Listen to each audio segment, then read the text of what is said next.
Pozeráme sa na stavbu najambicióznejšieho projektu vysokorýchlostnej železnice. Je to najsofistikovanejší projekt železničného staviteľstva. Dve najväčšie čínske mestá, Peking a Šanghaj, budú spojené rýchlym a finančne dostupným spôsobom. Vznikne najdlhšia vysokorýchlostná linka na svete. Je to poprvýkrát, čo sa naraz vybuduje celých 1318 kilometrov trate. To ale nie je všetko. Na trase bude premávať najrýchlejší kolesový vlak doposiaľ nevídanou rýchlosťou až 380 km za hodinu. Posúvajúc tak hranice železničného inžinierstva. Linka Peking-Šanghaj sa stane najrýchlejšou vysokorýchlostnou železnicou vôbec. Slovenská televízia uvádza dokumentárny seriál Úžasné stavby. Najrýchlejšia železnica. Peking, politické centrum Číny. Olympijské mesto a hlavné mesto kultúry. A Šanghaj, najľudnatejšie mesto sveta, dejisko svetovej výstavy Expo 2010, finančné centrum Číny. Cesta vlaku medzi týmito dvoma čínskymi mestami po trati postavenej pred 100 rokmi dnes trvá asi 10 hodín. To sa však čoskoro zmení. Vysokorýchlostná trať skráti dobu prepravy na 4 hodiny, teda viac ako o polovicu. Posilní ekonomiku oboch miest a spojí štvrtinu obyvateľstva Číny, žijúceho v oblastiach, ktorými železnica povedie.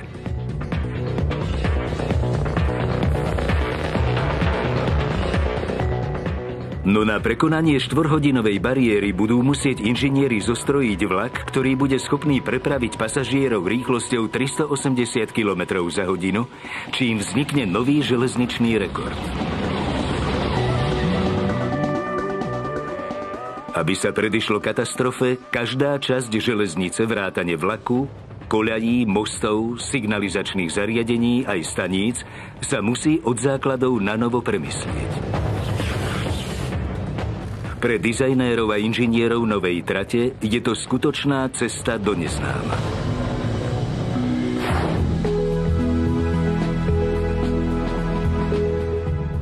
Pri prekonávaní hneď niekoľkých rekordov má najťažšiu úlohu Zhang Shuquan. Je totiž zodpovedný za samotný vlak.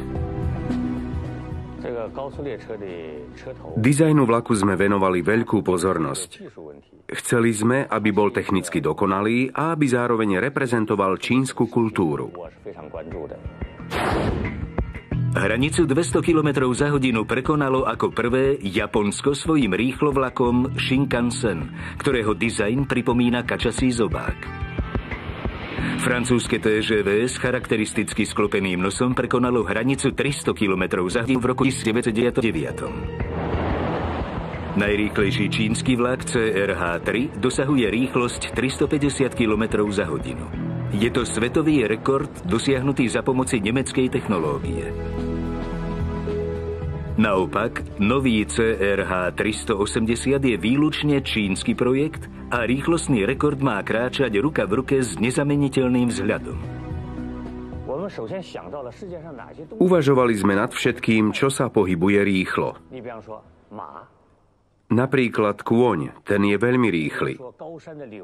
Vodopády v horách, alebo vesmírne rakety. Zhang požiadal svoj tím, aby čo najviac využil predstavivosť a pomocou nej vytvoriť 20 exkluzívnych dizajnov. Na dnes zorganizoval prehliadku, kde sa rozhodne o víťazovi. Posúdi dizajn prednej časti každého vlaku, jej aerodynamické vlastnosti aj schopnosť vizuálne zaujať.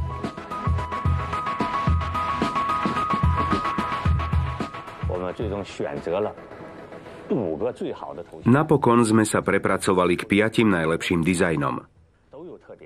Páčili sa mi všetky a po niekoľkých porovnávacích kolách sme sa pre jeden z nich rozhodli. Víťazný model musí vyzerať už na prvý pohľad ako najrýchlejší, aj keď stojí na mieste.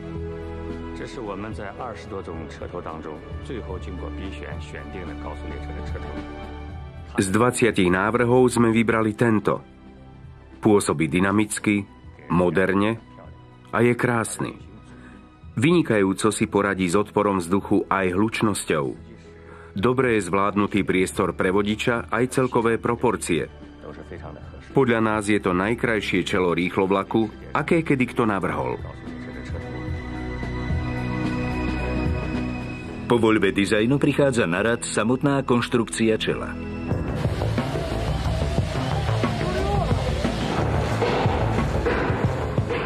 Jednou z najťažších úloh je dosiahnuť, aby bol vlak dostatočne odolný a zvládol extrémne vysokú rýchlosť.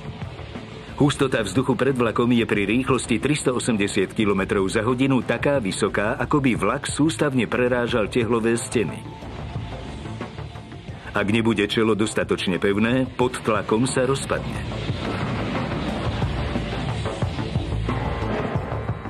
Viac kovu vec nerieši. Ak bude vlak ťažký, nebude schopný dosiahnuť požadovanú rýchlosť. Riešenie ponúkajú vystužené duté steny, ktoré sú mimoriadne odolné a ľahké. Tieto zvárané podpery zvýšia pevnosť trupu bez vplyvu na hrúbku vonkajšieho plášťa.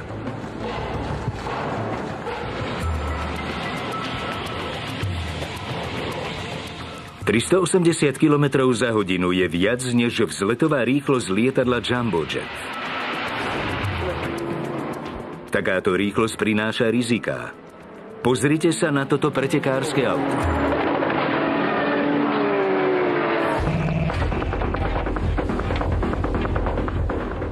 Konštrukčný tím musí udržať vlak pevne na trati.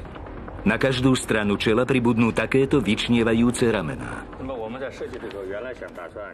Navrhli sme trať tak, aby redukovala vztlakovú silu. Dosahuje požadované parametre? Vztlak je značne redukovaný. Sú to približne 2 tony? Áno, to je náš cieľ.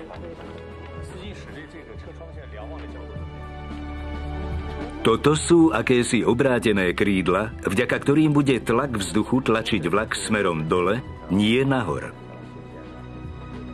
Tieto prídavné časti sú rovnako ako zvyšok čela jemne zaoblené, aby mohol vlak prerážať vzduch s minimálnym odporom. Vzduch samozrejme nie je jedinou prekážkou, s ktorou sa vlak stretne. Jeho najzraniteľnejšou časťou je čelné sklo, ktoré musí byť pripravené na všetko.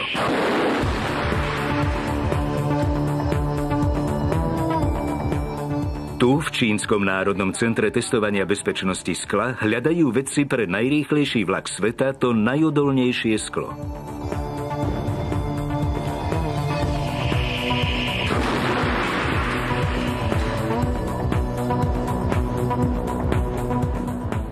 Profesor Zhang Shukuan testoval množstvo bezpečnostných skiel, ale zvyčajne len do rýchlosti 350 km za hodinu. Obáva sa, že súčasné sklo nie je pre potreby projektu dostatočne pevné. Starosti mu robia hlavne vtáky.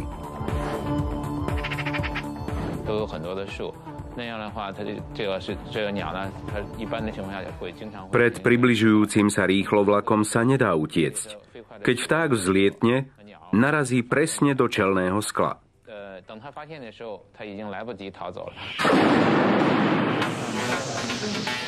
Zhang upevňuje do testovacieho zariadenia prvé sklo.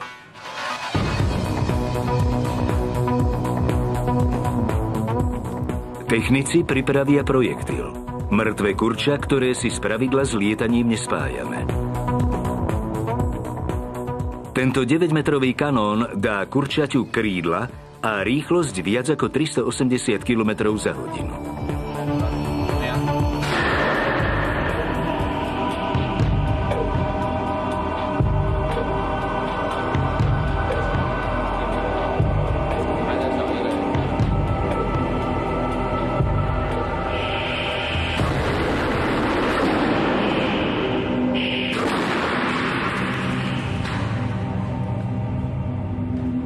V takej vysokej rýchlosti sú následky kolízie katastrofické. Predstavte si, že ako rušňovodič sedíte na tomto mieste.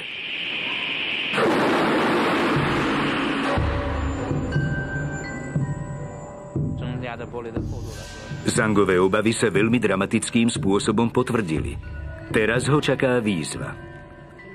Musí nájsť sklo, ktoré bude dostatočne odolné, inak bude celý projekt stratený.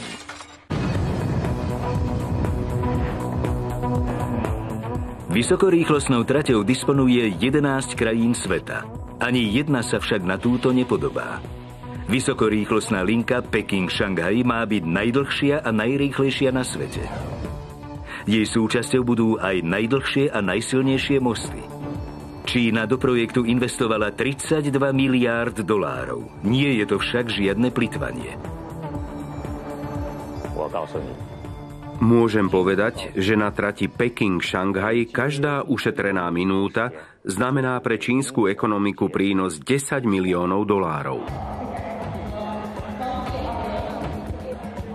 Čím rýchlejšie vlak ide, tým rýchlejšie sa ľudia dostanú do práce. Vláda očakáva od novej trate ekonomický prínos 300 miliónov dolárov ročne.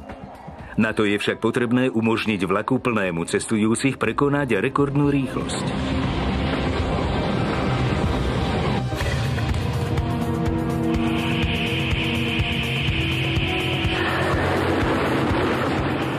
V Čínskom národnom centre testovania bezpečnosti skla profesor Zhang zistil, že štandardné čelné sklo pri rýchlosti 380 km za hodinu kolíziu s vtákom nevydrží.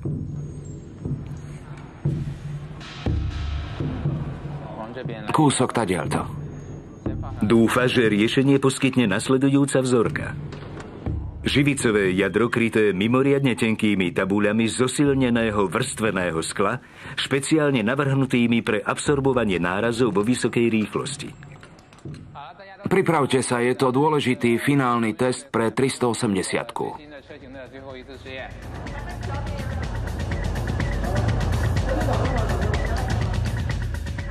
V teste ide o veľa. Ak sklo náraz vydrží, použije sa v konštrukcii nového supervlaku.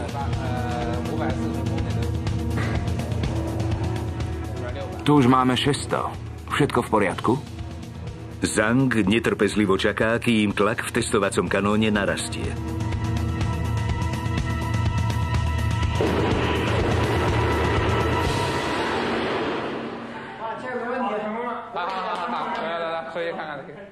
Zdá sa, že sklo odolalo a pri podrobnej inšpekcii sa nenašla jediná drobná prasklina. Pre nový vlak sa dokonale hodí a znamená to, že konštruktéri môžu pri výrobe najrýchlejšieho vlaku sveta pokročiť ďalej.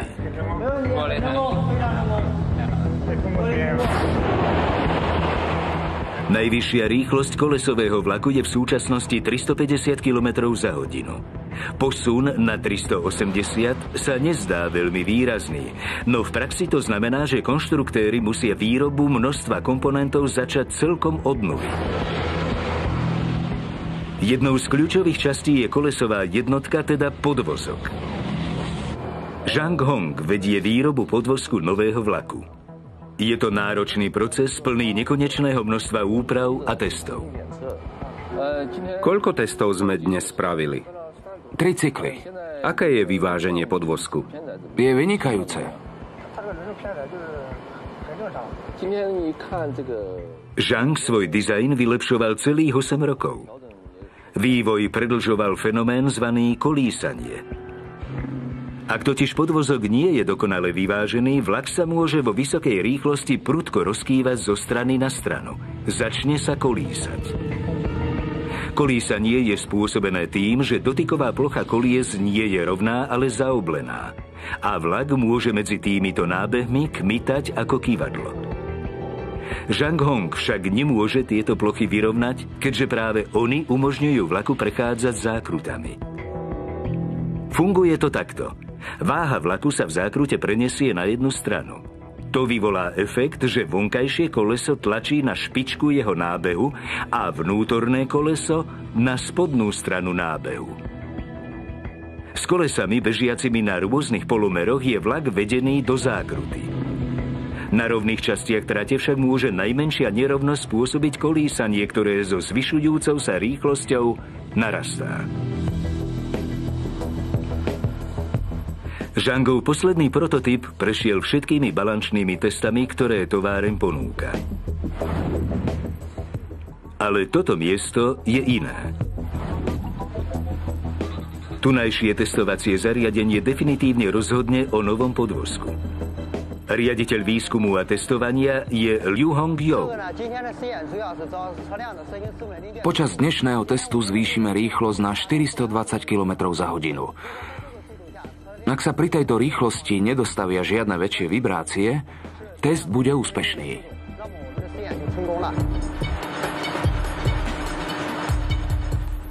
Liu začína test pomaly. Prejdite na 3. rýchlostný stupeň. Vagón musí na testovacom zariadení zotrvať bez pohybu. Najmenší náznak kolísania by znamenal, že sa Zhang musí vrátiť k rysovaciemu stolu. Atmosféra je napätá. Ale vyzerá to dobre. Bola dosiahnutá cieľová rýchlosť a vagón je rovnako stabilný ako na začiatku. Test je úspešne za nami. Zhang môže po 8 rokoch vývoja povedať, že jeho podvozok pre nový vlak je pripravený na použitie. Kým v čínskych laboratóriách pokračuje práca na všetkých aspektoch nového vlaku, týmy poverené stavbou trate narazili na problém. Je potrebné prekonať najväčšiu rieku v Ázii. Postavil som veľa mostov, ale tento je najnáročnejší.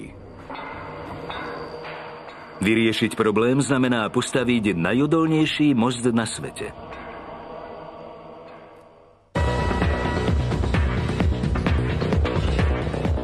Prvá linka medzi Pekingom a Šanghajom bola vybudovaná v roku 1908. Medzi týmito mestami tvorila hlavné spojenie. To sa ale zmení.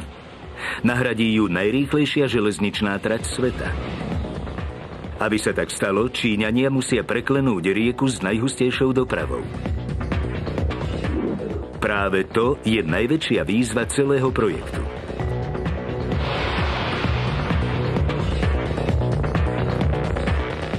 Mohutná rieka Yangtze-Kiang delí Čínu na severnú a južnú. V mieste, kde cez ňu prechádza železnica, má šírku 1600 metrov. Medzi Šanghajom a priemyselnými zónami jej delty prejde denne takmer 3000 lodí. Wen Wusong dostal úlohu prekonať túto obrovskú prekážku postavením mosta, ktorý dokáže uniesť najrýchlejšiu železnicu sveta. Podielal som sa na stavbe mnohých mostov, ale táto je najzložitejšia. Čím hlbšia voda, tým ťažšia úloha. Aby to Wen nemal príliš ľahké, ministerstvo železníc rozhodlo, že mostom povedie 6 liniek Peking-Šanghaj, Šanghaj-Wuhan a linka metra z nedalekého Nanjingu. Wen bude musieť postaviť najväčší železničný most. Jeho prvou úlohou bolo určiť vhodný typ mosta.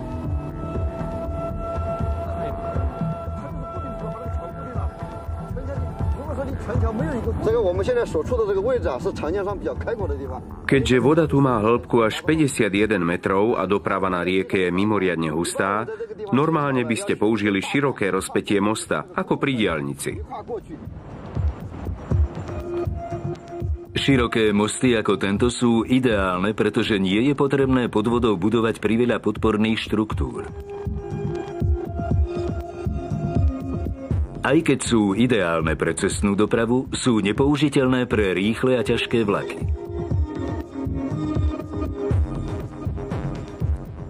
Ideálnym riešením je v tomto prípade súvislý priehradový most, ktorý však musia podopierať betónové piliere.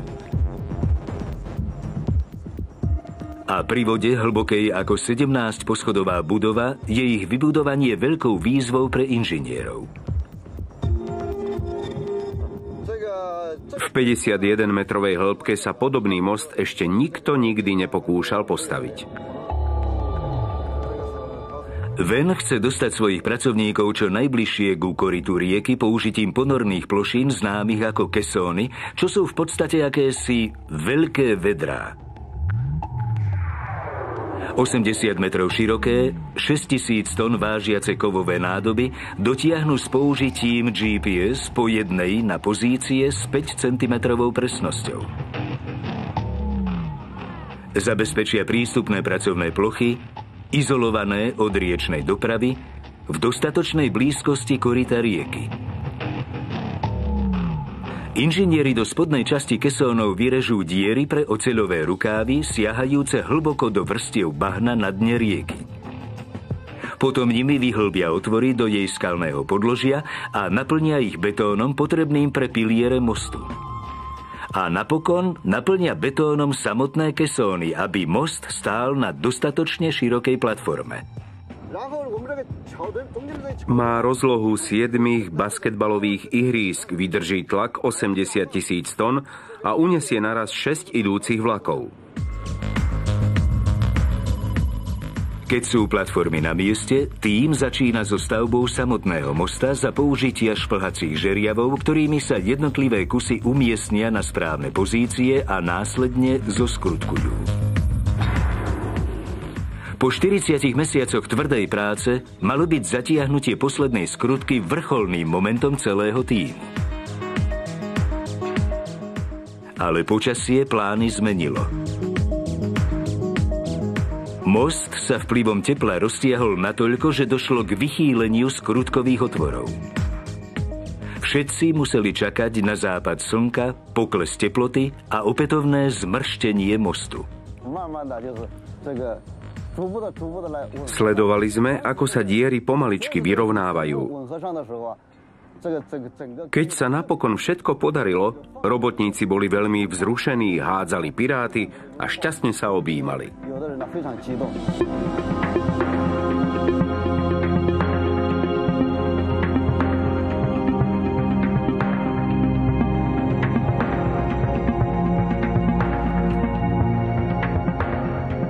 Hotový most je sám o sebe zázrakom. Má najviac koľají, najväčšie rozpätie a unesie viac nákladu ako ktorýkoľvek iný most na svete. Jeden rekord však nedrží ani náhodou. Nie je ani zďaleka mostom najdlhším.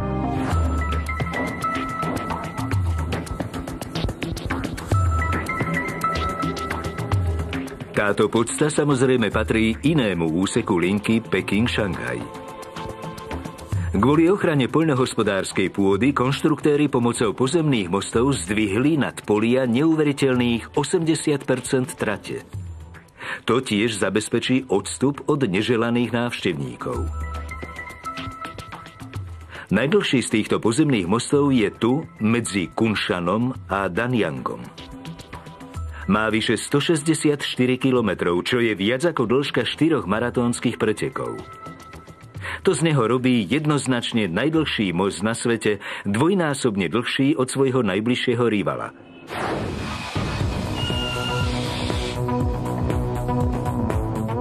Vedúci inžinier Zhao Guotang dozerá na dôležitú montáž, platne, na ktorých budú umiestnené koľaje. Skontrolovali ste, či je tento kus poškodený? Áno, je v poriadku. Na dokončenie trate je potrebných 430 000 precízne vyrobených blokov. Kvôli splneniu zákazky Zhao netradične nechal umiestniť pozdĺž celej trate 16 tovární, ktoré ich vyrábajú.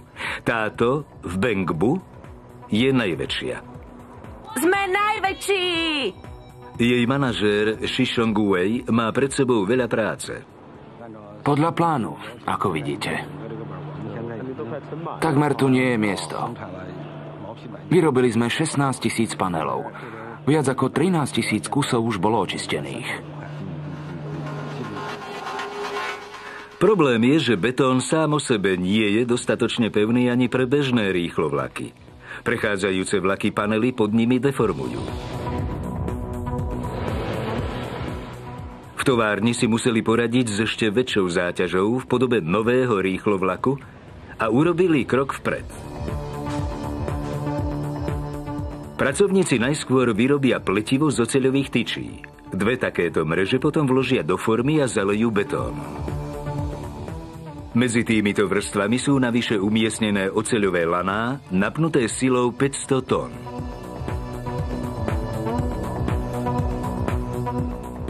Keď betón stuhne, tieto napnuté laná spevnia jeho štruktúru, čo zvýši odolnosť voči ohybu.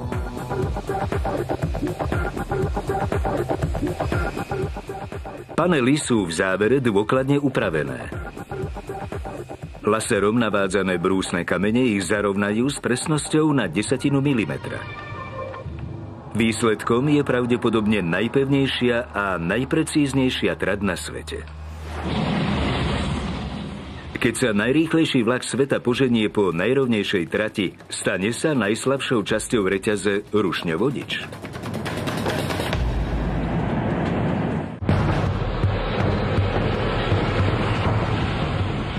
Vysoká rýchlosť prináša extrémne výzvy. Zákruty musia byť hladšie, komponenty pevnejšie a ľahšie. Ale jeden aspekt sa vylepšiť nedá. Vodič. Na univerzite Jiao Tong v Pekingu v laboratóriu skúmajú vplyv ľudského faktora pri cestovaní rýchlosťou 380 km za hodinu. Bezpečnosť má na starosti profesor Wang Junfon. Pred 30 rokmi bol rušňovodičom parného vlaku, no kolízia s autom mu zmenila život.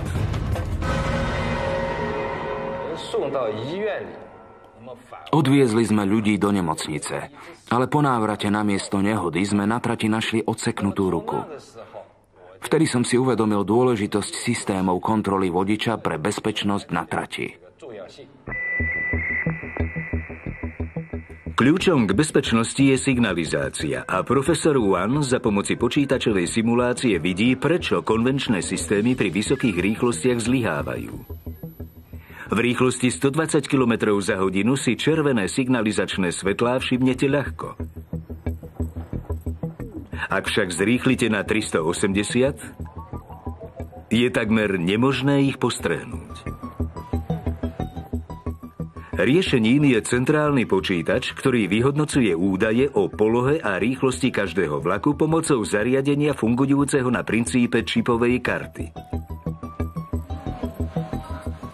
Ak sa vodič príliš priblíži k vlaku pred ním, informácie o požadovanom spomalení sa premietnú priamo na jeho palubnú dosku. Tento systém môže pracovať len s absolútne presnými informáciami. Pri maximálnej rýchlosti je brzdná dráha nového vlaku enormná, viac než 6 kilometrov. Malá chyba v zaznamenávaní rýchlosti vlaku môže vyústiť do odchýlky od predpokladanej polohy o niekoľko stoviek metrov. Profesor Wan potrebuje mimoriadne odolné a presné zariadenie. Existuje len jedno, ale nikdy nebolo testované na takom rýchlom vlaku. Toto je rýchlostný senzor. Je na ňom kovová platňa s množstvom otvorov. Na jednu stranu dopadá svetlo a na druhej sa nachádza senzor.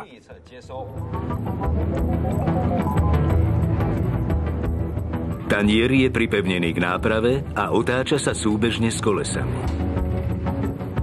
Pri každom prieniku svetla senzor zaznamená záblesk. S rýchlosťou teda narastá aj frekvencia zábleskov. Pri 380 km za hodinu je to takmer 3000 zábleskov za sekundu. A Wangové testy dokázali, že jeho presnosť je konštantná bez ohľadu na rýchlosť vlaku.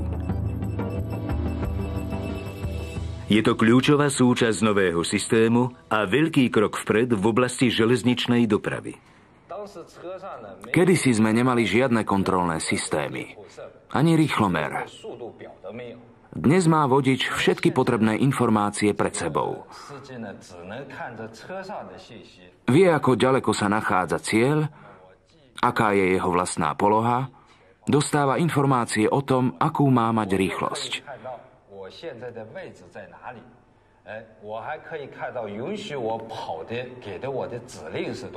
Riadenie je jednoduchšie a vlak je bezpečnejší. A je tu ďalšia výhoda. Vlaky sa môžu pohybovať tesnejšie pri sebe. Počas špičky dorazí na túto stanicu v južnom Pekingu každých 5 minút vlak s 1000 pasažiermi. Ako všetko ostatné, aj táto stanica bola postavená podľa špecifických požiadaviek novej linky.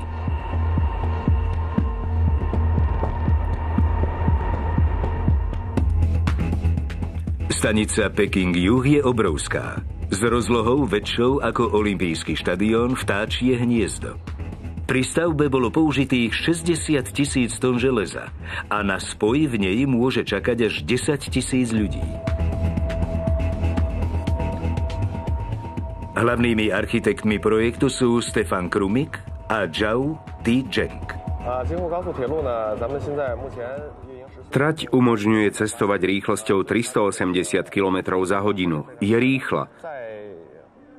A tento princíp sme dodržali aj pri organizácii pohybu pasažierov na stanici. Rýchly vstup aj výstup.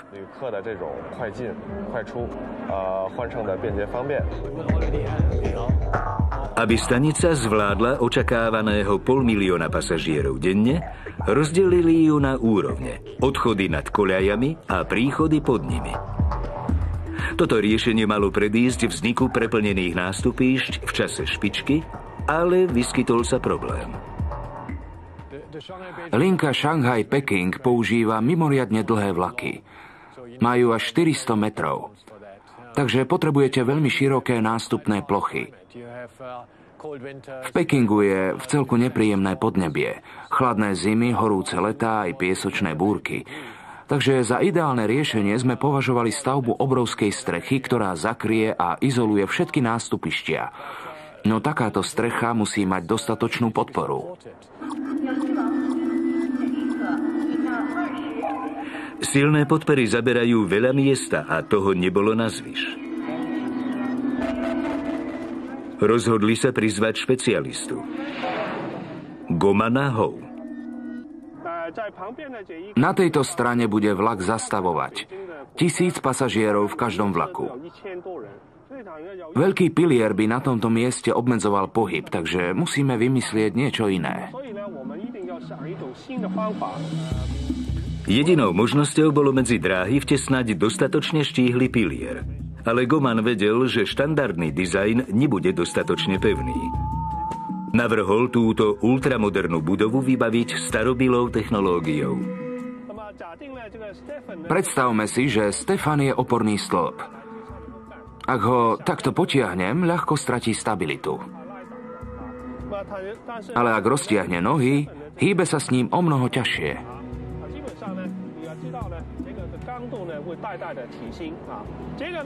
Ako tento pilier v tvare A. Netreba pridávať materiál, nemusí byť širší. Je veľmi štíhly, ale pre náš účel sa dokonale hodí. Môžeme ho umiestniť medzi dráhy. Stanica je plne funkčná, ale nová dráha je zatiaľ prázdna a nový vlak ešte nebol odbalený. Čoskoro príde okamih pravdy, keď hlavný konštruktér Zhang Shukuan Je vlak pripravený? ukáže svoje dielo svetu. Ideme na to.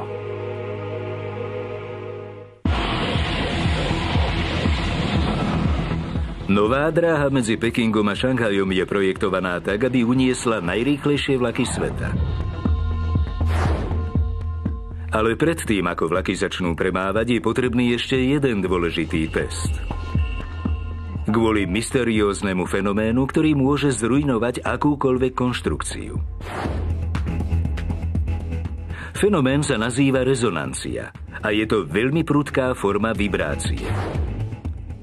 Tu ju vidíme vo zvýraznenej forme. Je to niečo, čomu sa chce zástupca vedúceho inžiniera Ding San vyhnúť. Tu je vertikálna vibrácia na úrovni 1. Frekvencia 5,92 Hz.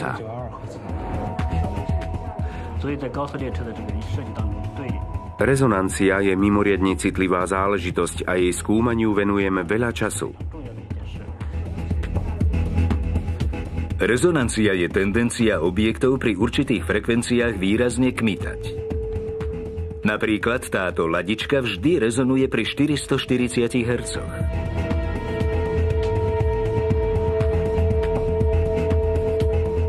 Nebezpečné je práve správanie sa objektov vystavených ich rezonančnej frekvencii.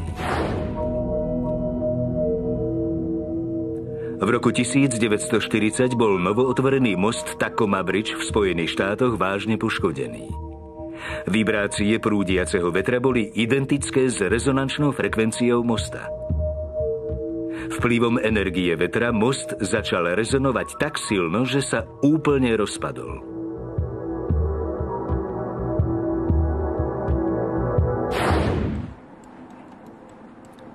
Aby predišiel katastrofe, Ding navrhoval časti vlaku tak, aby rezonovali pri odlišnej frekvencii, pomocou dôkladnej voľby materiálov a spôsobu ich spájania.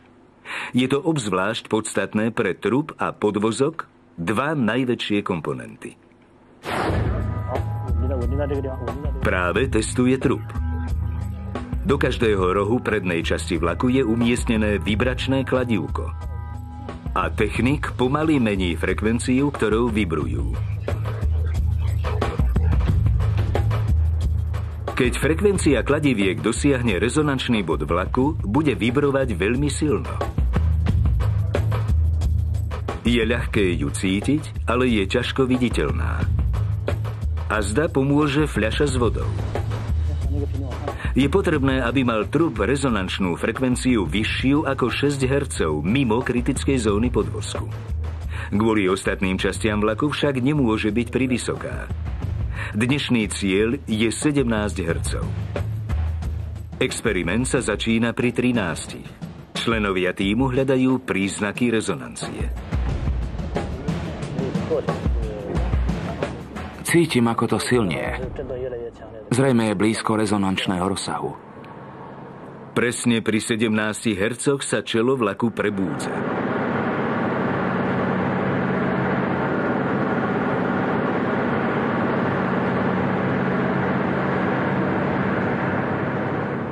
Celý povrch sa chveje a počuť hlasný húkot. To je ono. Počujete ten hluk? Je to silné. Ding presne našiel bod rezonancie. Dobrá správa je, že jeho konštrukcii vyhovuje. Dnešný test bol veľmi úspešný. Zopakovali sme niekoľko cyklov a výsledky boli stabilné.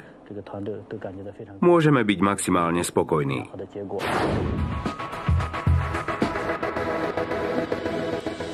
Od začiatku vývoja vlaku uplynulo 1,5 roka. A hlavný konštruktér Zhang Shukuan bol pri každom kroku. Dnešok je pre neho veľmi významný. Nová generácia vysokorýchlostných vlakov 380 Shinkansen je hotová. Okrem inžinierov a konštruktérov ju ešte nikto nevidel. Vychutnajme si tento moment spoločne. Ukážte nám ju.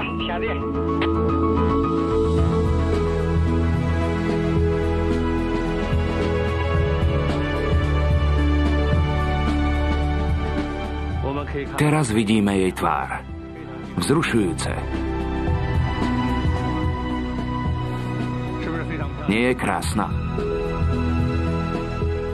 V porovnaní s modelom 350 na vedľajšej koľaji má nový vlak štíhlejší a dlhší predok kvôli zníženiu hlučnosti. Telo je kvôli zvýšeniu odolnosti oblejšie. Medzery medzi vozňami sú kvôli aerodynamike kryté. A celkový vzhľad je štíhlejší, rýchlejší a agresívnejší. Vysokorýchlostný vlak 380 má najväčšiu konštrukčnú rýchlosť na svete. A zároveň je to najbezpečnejší, najpohodlnejší a energeticky najúspornejší vlak. Dúfame, že pre čínske vysokorýchlostné železnice vyrobíme 500 až 600 takýchto vlakov. A možno aj viac.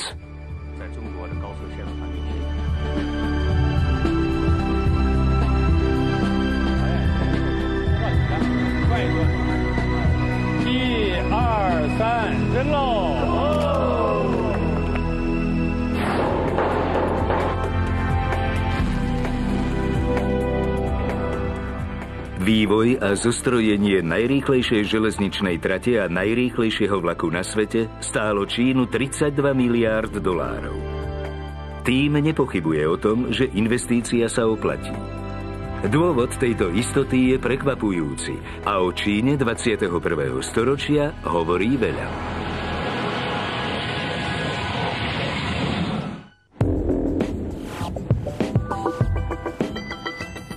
Najrušnejšie mestá krajiny, Peking a Šanghaj, budú čoskoro prepojené najrýchlejšou železničnou traťou na svete. Čína investovala $32 miliárd do projektu, ktorý umožní prepravu medzi mestami za 4 hodiny. Umelecká poradkyňa Zhao Nan je jednou z ľudí, ktorí projektom získajú. Môžeme to rozdeliť na časti a predať ich samostatne? Áno, môžeš to zložiť ako zostavu 12 alebo 100 kusov. V Pekingu financuje to najkvalitnejšie umenie a predáva ho novej finančnej elite v Šanghaji. Leteckým presunom medzi mestami však stráca množstvo pracovných príležitostí. Ak cestuje vlakom, môže byť stále dostupná na telefóne a môže hovoriť s klientmi. V lietadle je úplne odstrihnutá a nikto nevie, kde je. Nová trať tiež znamená menej jazd taxíkom medzi mestom a letiskom. Ľudia sa do práce dostanú skôr. Prínosy novej trate sú jednoznačné. Prečo ale bolo potrebné konštruovať nový vlak? CRH 380 v porovnaní s predošlým modelom ušetrí len 30 minút času. Stálo 30 minút za vynaloženú námahu? Prekvapujúco áno. Ak na trati Peking-Šanghaj ušetríme 30 minút, ročne môžeme ušetriť $320 miliónov. To je pozoruhodné číslo. Je tiež možné, že prínosy nebudú len ekonomické, ale aj kultúrne. Myslím si, že spojením týchto miest, jedného severného a jedného južného, sa začnú ich kultúry prelínať a mestá vďaka tomu budú v budúcnosti silnejšie.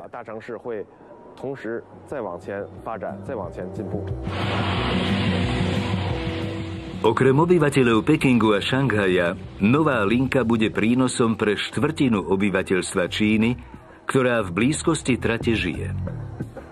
Buduje sa 24 staníc, ktoré pomôžu spojiť rodiny roztrúsené v mestách a na vidieku, veľkomestá a mestá ležiace v blízkosti trate sa rozrastú a v okolí staníc začnú vznikať nové. V minulosti boli rieky najlacnejším a najlepším spôsobom dopravy. To isté dnes platí pre vysokorýchlostné železnice. Verím, že táto nová oceľová rieka bude ekonomicky výhodná a v budúcnosti pomôže rozvoju spoločnosti.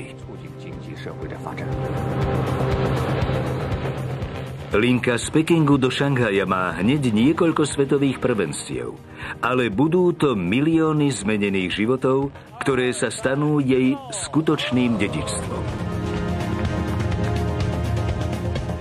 Na slovenskom znení spolupracovali Igor Štefuca, Martin Hronský, Miloš Kaniak, Peter Heriban, Hana Sokolíková, Jakub Mišák, Ružena Zindlerová, Andrej Válek a Vlado Horniak.